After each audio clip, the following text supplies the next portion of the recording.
Taste the Daily.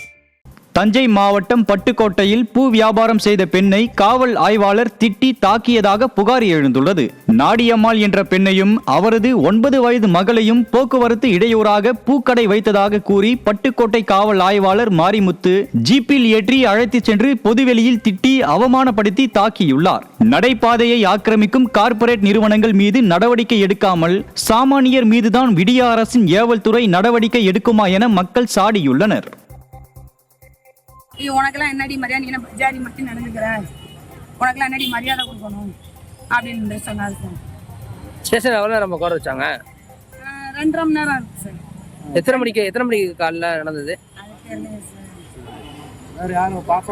பாப்பாவை நான் கையிலே அழைச்சிட்டு போயிட்டேன் சார். பாப்பாவை நான் கையிலே அழைச்சிட்டு போயிட்டு அங்கேயே உட்காந்துருந்தேன்.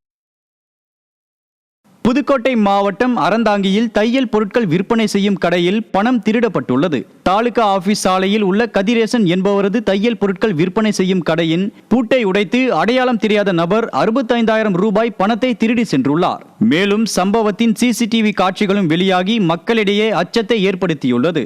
திறனற்ற திமுக அரசின் ஏவல் துறை செயலிழந்துள்ளதால் தமிழகத்தில் கொலை, கொள்ளை சம்பவங்கள் சர்வ சாதாரணமாக நடப்பதாக மக்கள் குற்றம் சாட்டியுள்ளனர். திருப்பத்தூர் மாவட்டம் வாணியம்பாடியில் ரயில் கேட் மூடப்பட்டு 1 மணி நேரமாக திறக்கப்படாததால் ஆத்திரமடைந்த பொதுமக்கள் தண்டவாளத்தில் நின்று போராட்டத்தில் ஈடுபட்டனர். வாணியம்பாடி நியூ டவுன் ரயில்வே கேட்டை அதிகப்படியான ரயில்கள் கடந்து செல்வதால் அடிக்கடி மூடப்படும் நிலையில் சுமார் 1 மணி நேரத்திற்கும் மேலாக திறக்காததால் ஆத்திரமடைந்த பொதுமக்கள் தண்டவாளத்தில் நின்று ரயிலை மறித்து போராட்டத்தில் ஈடுபட்டனர்.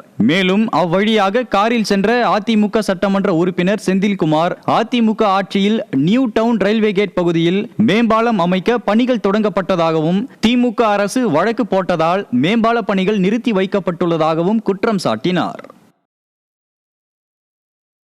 கன்னியாகுமரி மாவட்டத்தில் பரவலாக பெய்த மழை காரணமாக பொதுமக்களின் இயல்பு வாழ்க்கை பாதிக்கப்பட்டது.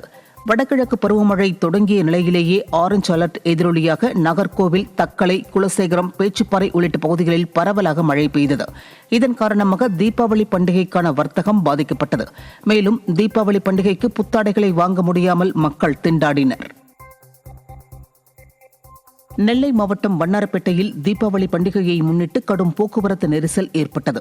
தீபாவளி விற்பனை இறுதி கட்டத்தை எட்டியுள்ள நிலையில் நெல்லை சந்திப்பு, டவுன் மற்றும் பாளையங்கோட்டை போன்ற மார்க்கெட் பகுதிகளுக்கு பொதுமக்கள் கூட்டம் அதிகரித்த நிலையில் சாரல் மழையும் விட்டுவிட்டு பெய்ததால் 4 மணி நேரத்திற்கு மேலாக போக்குவரத்து நெரிசல் ஏற்பட்டு பொதுமக்கள் அவதியடைந்தனர்.